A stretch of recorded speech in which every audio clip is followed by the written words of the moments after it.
right, we're with George Strayton, the creator of the Secret Fire RPG, here at Gen Con 2011. So I guess tell us a little bit about the game. It's a good first question. It's a fantasy role-playing game. It's not. There's a lot of like retro clones and that kind of thing, kind of going around, but it's nothing like that. It's only that in the sense that I went back to the roots and I read a lot about Gary Gygax's the way he designed Dungeons & Dragons originally in the early 70s. I'm working on a project with Gail Gygax right now, so I had access to all this material.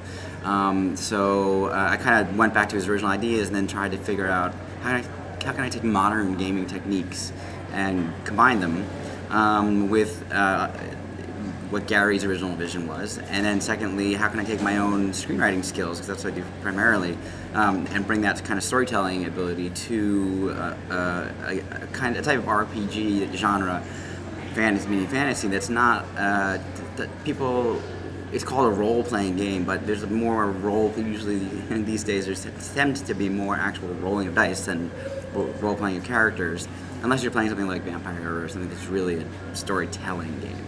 So it's not a storytelling game, but it does have elements of how to get your players to role-play. So it's mechanics built into the system itself to reward characters for role-playing. So it's basically your fantasy role-playing game with, it's Tolkien-esque like D&D, but it's the heart of it is this idea of having everybody have three-dimensional characters that interact with each other and with the world and make it realistic, fast, and simple.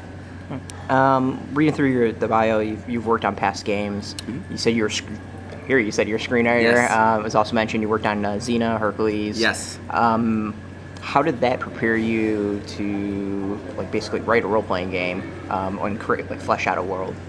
Yeah, actually, it was really extremely helpful. I mean, like you said, I worked on about somewhere in the neighborhood of 40 RPGs. Yeah, there was a long list that I was going through. As a writer or an editor, and that included a lot of games based on movie properties, because I worked at West End Games before it went out of business in '98 or so. So the original Star Wars game and Men in Black and things like that. I played the original Star Wars game. Oh, Very cool. familiar with it. Oh, good, very good. And as we know, that's a very simple system. It's just all six-sided dice, which I really liked. Not that I didn't like D&D, but I really enjoyed Star Wars. So in working on Hercules and Xena, which is obviously their fantasy shows, it gave me what made those shows do well, because if you remember at the time, there were a variety of shows like that. There was a Conan show, there was a Sinbad show, there were a bunch of them, but none of them stayed around. They all lasted 1 or 2 seasons and went away, and Hercules and Xena lasted for 7 and 8 seasons, respectively, and I think it's because we had really good characters. People, in Xena especially, we had this compelling kind of dark character people wanted to follow along with, and Hercules had, Kevin Sorbo was really good at having this. Even though he was like a superhero, he had this heart to him, and it wasn't about whether he could beat the guy up. I mean, we had lots of action in the show, and we loved action. This came down from Sam Raimi, who was the executive producer on all the shows. But the questions were always, how could he help people? So there was always a heart to him in trying to help these people. He didn't usually have problems. He was going around the original the Incredible Hulk TV series. He was wandering around ancient Greece trying to help people out. So I wanted to figure out, how can I bring that element into a role-playing game where the players are doing that kind of thing, and constantly staying in character. I mean, obviously on these shows. We did break the fourth wall a few times on those shows, so that doesn't count. But usually on a show like Battlestar Galactica, let's say, is another good example of a show that had great characters, really three-dimensional characters. It's maintained, so you have a sense of immersion. So how can you bring a sense of immersion to a game where you're doing math and rolling dice and that kind of thing, and staying in character? So it helped me think about how to, create a system of characters. And what I did also is it made me think, well, you know what? There's no math in the show, so I'm going to do all the math and mechanics last. So I developed the whole game around the characters, and then I brought on about 10 different developers to develop different parts of the game for me, and had them do different areas, like, for example, gear. But I said, okay, well, I want you to write a chapter on gear, weapons and equipment, but I want you to don't write any numbers down. Not what the damage is, don't write any of that ranges, nothing. All I want you to do is write it from the perspective of an old adventurer who's retired, and he's now running this shop, and he's trying to sell these, characters, these players, all of this gear. And so he's always giving me these little anecdotes or being funny or whatever he's doing, trying to.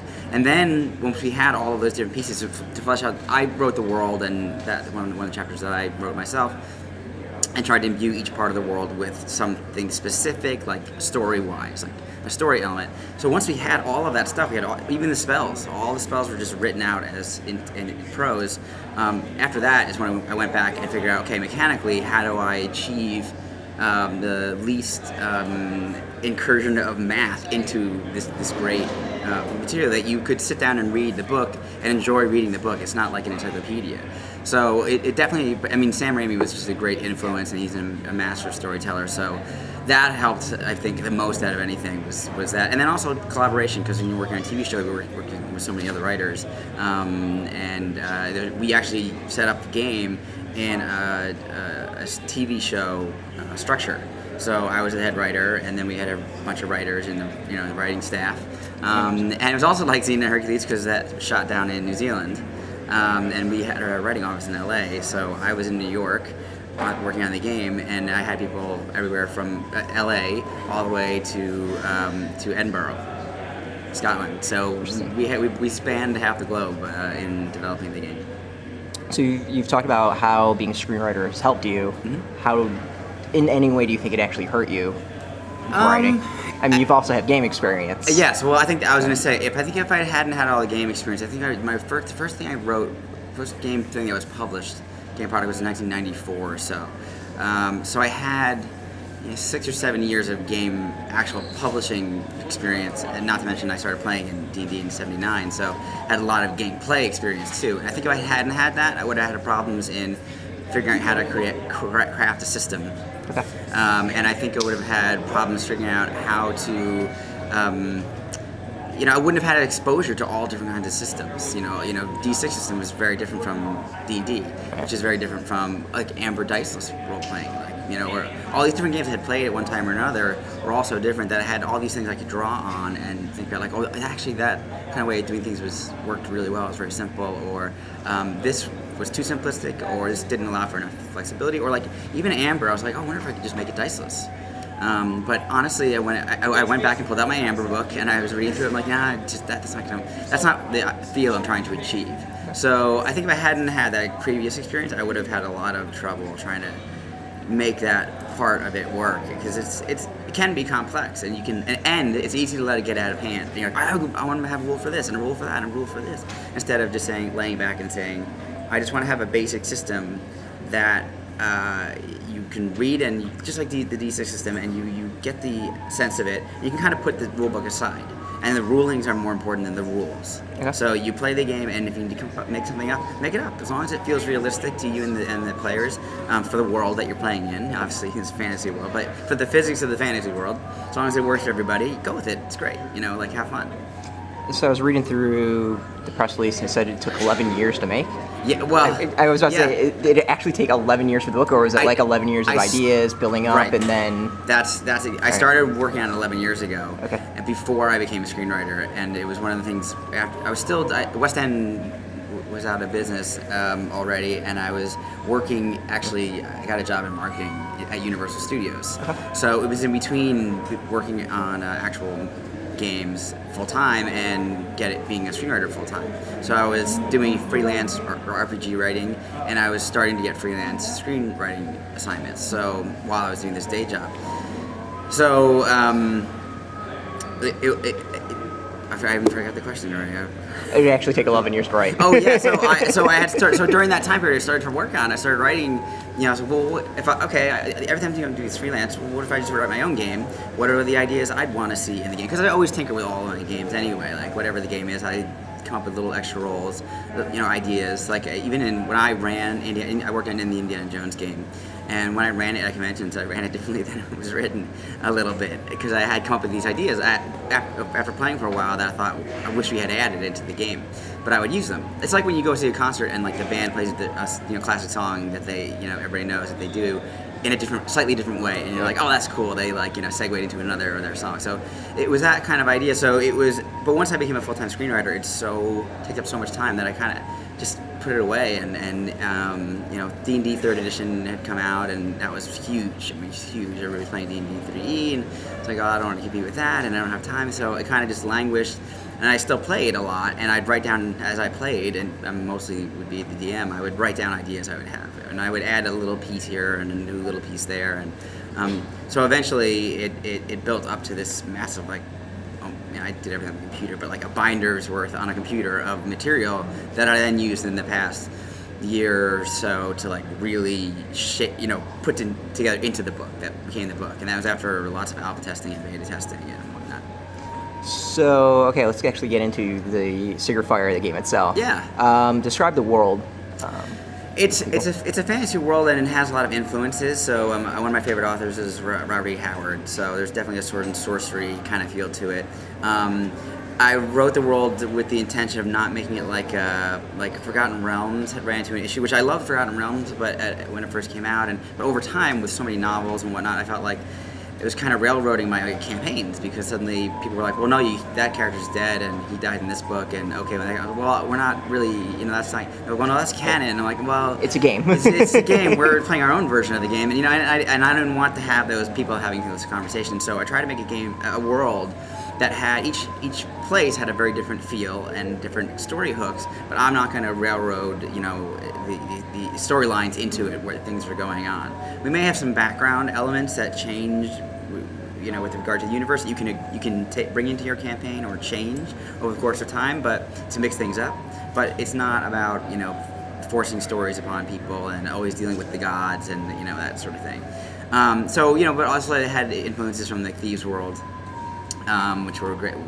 The first 2 books of the Thieves World series I really loved as a kid, and Michael Moorcock and picking up again, Elric comic series came out again. Really? Yeah. Oh, very cool. He's a great writer, so I love the Elric books and the game too, or various incarnations of the game. And I tried to kind of take, and then there's some Tolkien. You can't get away from Tolkien, I don't think, and so some of that in there. But I basically tried to just think of all my favorite fantasy authors and make sure I had something from them that kind of represented their style. And some of it was just I was making things up for a game.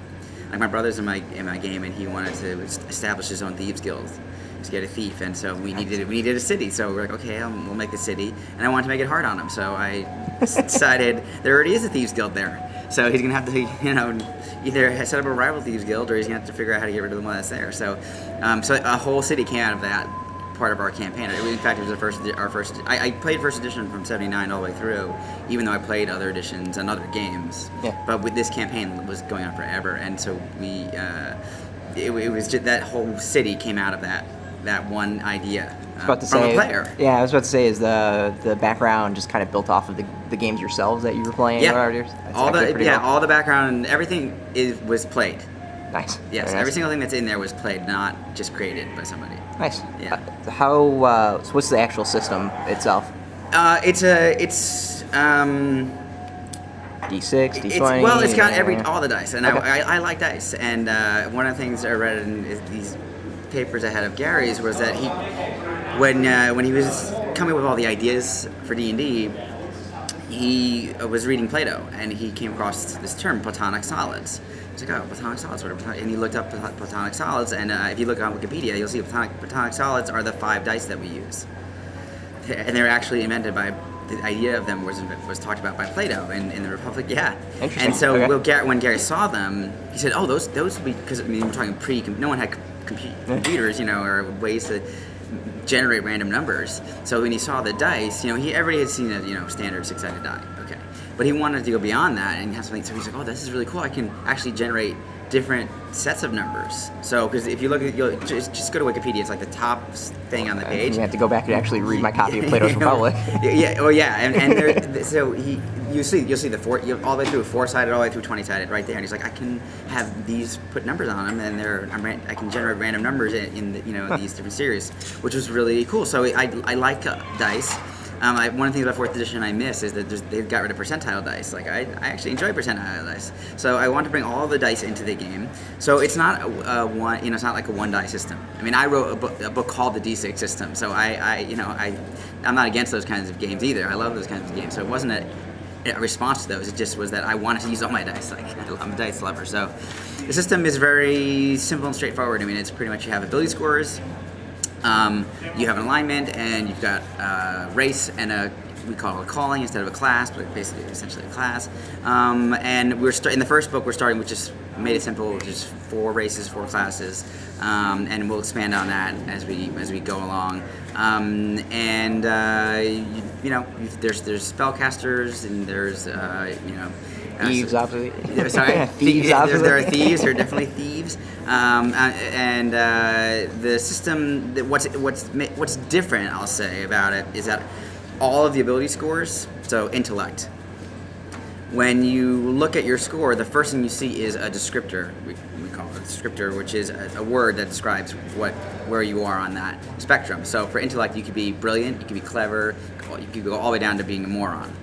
And then in parentheses it says like what the number is. So I tried to keep all the numbers as a secondary thing. So every time you looked at your sheet, you would see like, okay, well I'm weak, but I'm brilliant. I'm robust and healthy, and I'm foolhardy. And instead of going like I've got a 14, a 12, a 6, and a 4, especially new players are like, what does that exactly mean? How if I have a 10, am I stupid or is that average? So I gave everything has a descriptor related to it, so you could very quickly understand your character. And the same thing with alignment. I want to make everybody through all the characters 3-dimensional, so you have 3 traits: a good trait, a neutral trait, and an evil trait. So those are all in you, and then you pick your alignment, which is what your dominant trait is. So if self-sacrificing was your good trait and you chose good as your alignment, that was your dominant trait. You still might have the evil trait of greedy in you. Something in the back of your mind that you keep sublimated, but you're mostly dominated by your good traits. However, the alignment system is on a spectrum, so there's tick marks from good all the way down to evil through neutral. So anytime you do something that's evil, you tick one towards evil, or or in the reverse, your alignment is actually moving during the course of the game. One thing that's always bothered me, yeah. Yeah, so you're kind of like you're kind of neutral, you're heading towards good, or you're heading towards evil, and the reason that you would do those things is what I think is probably the most different about the whole system, which is this encouraging people to roleplay the mechanics for that. Yeah. And the way that works is you have these 3 traits and you have these descriptors, and if you act on these things, you get points. And they're called energy points, and I'll explain how they work in a second, but you gather these energy points as you do these things.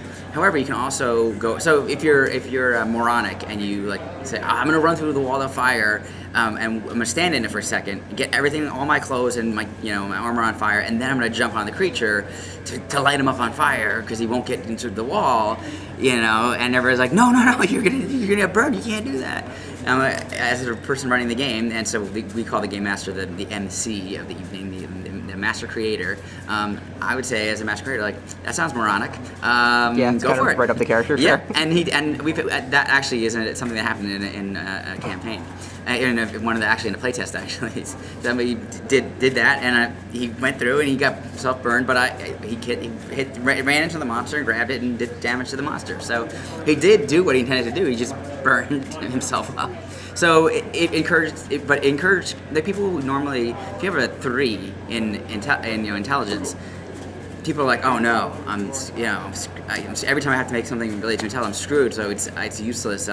But in this game, it's actually something that you can use to your benefit by doing these, dumb things, or, whatever it is, wherever you are on the spectrum of scores, you can use them to your advantage. So I gave him like 5 energy points, and usually I'm giving out 1 or 2. So and the same thing with the alignment traits. So you can use your descriptors, you can use your alignment traits to get energy points. And the alignment traits, for example, if you're, like we said, self-sacrificing. Let's say you're a noble knight or something, and you're self-sacrificing. Every time you do a self-sacrificing act, I'll give you a point or two. But let's say you find a magic sword somewhere or something like that, blade that you think is powerful and you could really do a lot of good with in the world, but the rest of the party members are going to want that sword. So I'll say I'm portraying the tempting part of your personality in the back of your mind, because I know you have this greedy evil trait, and saying you should keep that sword to yourself. Don't tell the party.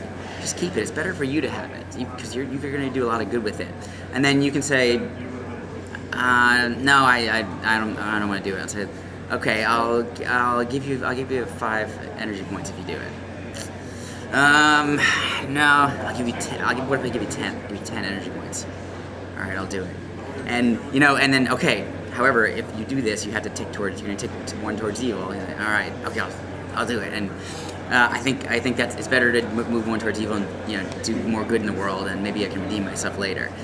So it gets people to vary their traits. They're not always just playing their one trait that their alignment is. They can play all their traits, and by doing that, they're getting these energy points. So now we're building up we're accruing these energy points, and what you do with them are special effects. So it's a normal system of attack and combat's like you roll to hit, you roll damage. It's basically that. What makes it different is that you can add 3 special effects onto any successful hit. A special effect could be like shoving somebody or knocking them down or pinning them to the wall or blinding them or whatever. And to do that, you spend energy points. So you have a pool of energy points, and you spend them however you want, and you're getting exhausted as you use them up. But you can do different kinds of things, and the only caveat to the whole thing is that you have to explain in the real world how you can accomplish that special effect. So you may say, I'm going to blind this guy. I'll say, okay, how are you blinding him? What are you doing? Oh, well, look, on my character sheet says I carry a bag of sand with me all the time. So I grab I slash him with my sword, and then I grab with my other hand some sand out of the bag, and I throw it in his eyes. I'm like, okay, I buy that. I think that would work. So yeah, go ahead, spend the energy points, and you've blinded him now. So and then there's ones that there's special effects related to battle like that. Not there's even one for knocking somebody out, like just walking up and punching somebody in the face and trying to knock them out. And then there's ones for there's 2 other categories, which are things related to spell casting. Just like I use a Vancian system, like the original D&D, and so you've memorized spells for the day, but you could remove a spell and replace it with a different one that you realize you need. But it's really taxing to do that, so it takes a lot of energy, so you have to pay a lot of energy points to do it. And then lastly, the other category is exploration. So one example would be we're running out of time. We have to check all these rooms. Normally it takes 10 minutes to search a room. We're going to spend energy points to ransack the room in 1 minute. So we'll ransack each one of these rooms in 1 minute, and we'll all be spending these energy points. So the great thing is that as your energy points deplete, people are like, oh, we need more energy points. Oh, role-play, right. And everybody starts role-playing again.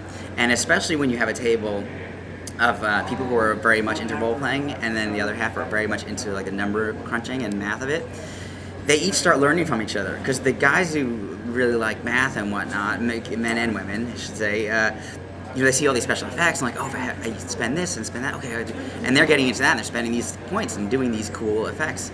And the role player's like, oh, that's interesting, but they're like really focused on like role-playing their characters. So eventually, these role players are building up all these points, and the other side is losing points, and both of them are like, okay, well, I need more points to do this stuff, and he's getting lots of points by doing that role. I guess I'll do what he's doing. I'll do that role-playing stuff. And that's what started with this guy, he was like 20, who did the running through the wall of fire. So he was like a World of Warcraft kind of guy, like wasn't used to sitting around a table, and he's like, oh, I'm a moron, so I'll use that. And that was the first thing he did. And I was like, that's exactly, he role-played his character suddenly.